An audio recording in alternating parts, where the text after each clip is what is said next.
So this is a really costly problem that Google... I was starting to feel like I was the only person in my little echo chamber talking about this. This is such a problem. And the problem is being exacerbated by the fact that we're being forced into an ecosystem that has more and more fake traffic. It's so frustrating because they're selling us poisoned traffic. But none of this works, by the way. It doesn't work. These bots and these click farms, they know how to hurdle these issues.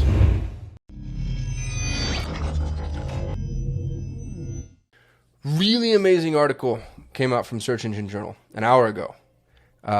Shout out to Muhammad Abbas on our team for finding this. And shout out to Brian Frederick over at SEJ. Published 1 hour ago, clickbots and fake traffic cost online advertisers $35 billion. Here's the thing, y'all.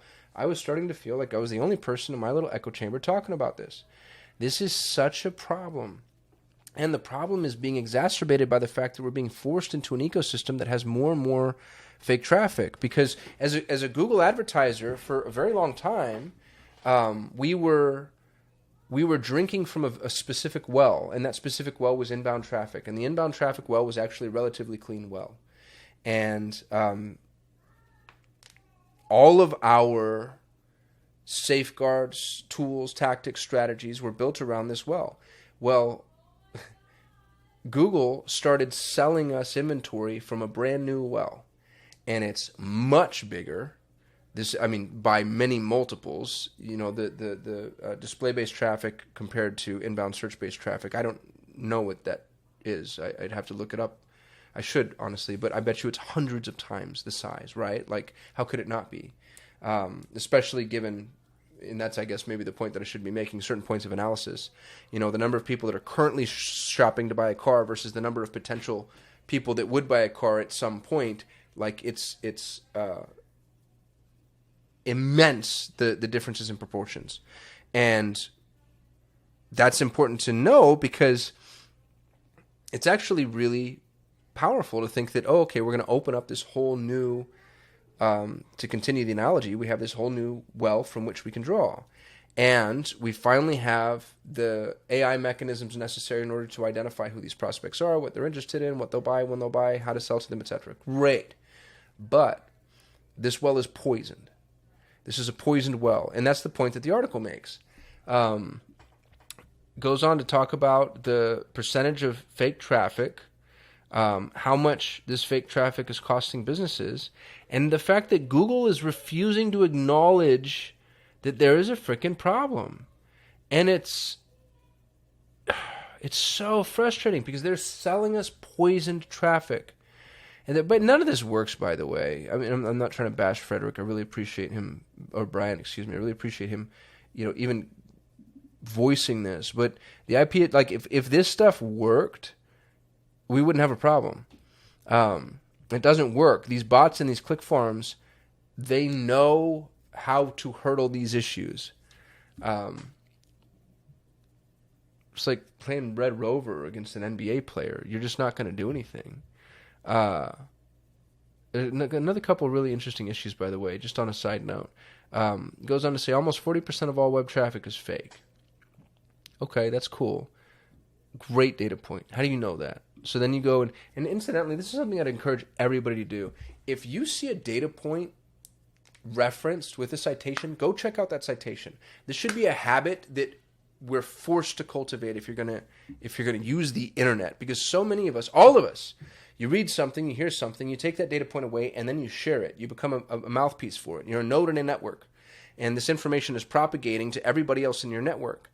And if you don't go and look at where the data came from, how it was compiled, what the methodology of the data collection was, who these people are, what context, the context from which they're approaching the data collection, like all that's really, really important. Here's why I say that. Check this out. So this is check.ai, which, by the way, it's within their interest to make this point. And so you view their data through that lens. They own ClickSees, by the way. But that doesn't mean that it's invalid. And the defined methodology that they provided is actually really good. And this is somehow associated with the Israeli Cyber Companies Forum, which I didn't know what that was, and so I went and looked it up. And I found this guy. I couldn't find a website, but I found this dude who needs a haircut. It's shameful. But seems like a legit dude. The Israeli Cyber Tech Forum seems like it's a part of the Manufacturers Association of Israel. So like seems, you know what I mean? Like all I'm saying is how much can I trust this data? And then I went and I looked at their methodology. Well, hold on. Let me show you this first. Today, IVT makes up 40% of all web traffic. IVT, by the way, is invalid traffic. So according to Check.ai, IVT makes up 40% of all web traffic. And here's their methodology, which is really, really smart, by the way. It's simple. It's basic, but elegant. 10-month study across 10,000 check customers. And they're looking at funnels, websites, like digital infrastructure. And they're defining what invalid traffic is, which I agree with all of this. Bot, malicious, suspicious. Okay. This is the part that's interesting. To determine the traffic's validity, we performed over 2,000 real-time cybersecurity challenges to every site visitor's browser. That's genius. Each visit was analyzed by our intelligence engine, so they're using AI or something like it. This is not a glitch. I'm interrupting the video you're watching because I need to remind you that I'm always looking for people to join our team. So if you're passionate about Google Ads and you want to work with the best Google Ads agency on the planet, please go to solate.com/apply. Speaking of working with the best Google Ads agency on the planet, if you're having trouble with Google Ads and you want professional help, that's what we do. You can go to solate.com, that's SOL8.com, to apply for your free, no obligation action plan. And if I've given you any level of value at all, maybe think about giving me a thumbs up and subscribing to our channel. That's how we juice the YouTube algorithm so they actually know that I know what I'm talking about. If you have questions, comments, concerns, or confessions, hit me below in the comments. And now, back to your regularly scheduled program. And then they segment them into invalid and valid segment. Now, again, because it's to their benefit to have more invalid users than valid users, you could start to see where this breaks down because it's a value judgment, and they're the ones defining the values. That said, that feels as sound as it could be, right? And they go on to discuss what they found. 27% of organic and direct traffic is invalid. Cool. 32% of that traffic from mobile is invalid. 32% of that traffic in the retail sector is invalid. Here's what's interesting. Never once did they use the 40% number again, ever. And if I go to the summary, they say 20% of all organic and direct traffic is invalid. Within certain industries like retail, IVT can go as high as 32%. Well, that's not 40%. As a matter of fact, that's a significant margin off of 40%. So here's this data point, and I don't fault Brian for this because he just trusted the source that he cited, but here's this data point that actually has no citation. And it's frustrating because when you're trying to make these points, when you're trying to argue this point, you want to be able to argue it from a position of impenetrable, unimpeachable integrity, right? And when things can be dismantled by kind of picking apart your argument because they're not carefully crafted, that's dangerous. It's a dangerous place for all of us to be.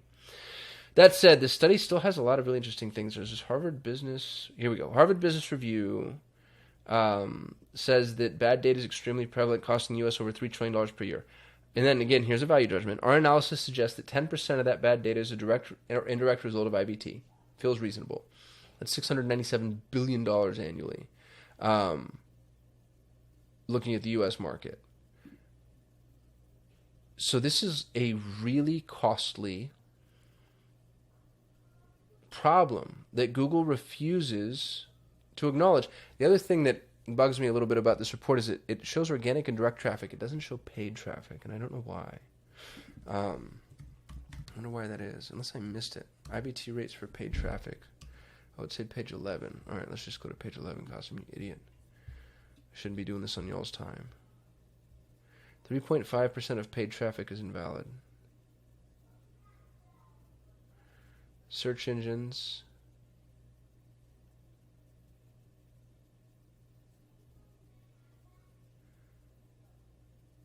That's the problem, is are they using display? Did they use Performance Max? Because these numbers are way lower.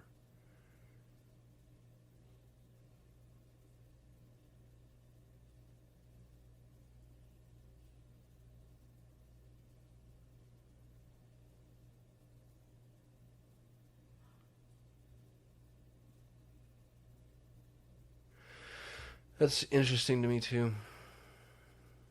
sort of lets Google off the hook just a little bit, because at least the organic traffic is where the majority of the threatened traffic is. But even so, like, here's the thing. With what we're seeing, when I run Performance Max, 90% of the leads that we're getting are spam, fake, bullshit leads. Which, that doesn't mean that 90% of the traffic is spam, fake, or bullshit, because the fake traffic has a higher propensity to convert. But it's definitely the majority. So I don't think that they're using, when they do this study, I don't think that they're using PMAX or outbound display. I could be wrong. I'd be really interested in finding that out. Here's what pisses me off about Google, okay? This methodology of identifying fake and spam users makes all the sense in the world. And it works for them. So, and here's what's really cool. Check this out. I looked this up earlier. Check.ai is a $1 billion company, okay? $1 billion value. Google is a $1.4 trillion company. No. What am I saying? They're a $1,420 billion company. Yeah, I said it right the first time. They're 1,400 times the size of Check.ai. There's no way they don't have the technical wherewithal to do that exact thing. You know what I mean? Like, there's ways for Google to identify this spam traffic. They just don't want to. They don't want to because they've been selling us the poison well. And you know what I really think it is too, and actually Brian makes this point in the article. It's not that they're trying to profit from fake traffic. It's that they're terrified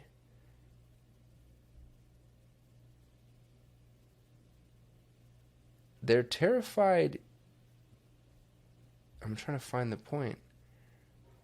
Oh, here we go. As for advertisers who are being defrauded by false clicks, it seems many are more interested in keeping the traffic numbers artificially high. I think Google doesn't want people to see, like, oh, I didn't realize how much fraudulent traffic was there. So they almost have to keep the problem going, because if they solve the problem overnight, it's an instant recognition of just how bad this was, and now you have the opportunity for, like, you know, where reparations here. So anyway, super important article. I'll link to this in the description of this video. I'd love to know what y'all think. You know, we're finding ways to fight bot traffic, but it's hard. It's a pain. And it inhibits our ability to use Performance Max. Like, we're still having a hard time with PMax for lead gen. And every sales call I do with a lead gen client is like, well, it can work. Here are the problems. Change your entire conversion stack. I just wish that we had more help from Google. I wish they were actually on our side. But if enough of us get together and start bitching about this, maybe they will be. So anyway, that's all I got for you. Appreciate y'all. See you tomorrow. So, since we started running Performance Max, we've encountered something that is really alarming. And it's nothing, I don't think it's anything new. I think it's something that we just never knew existed. It's always been here, would be my theory. And it's an insane amount of what appears to be fraudulent traffic.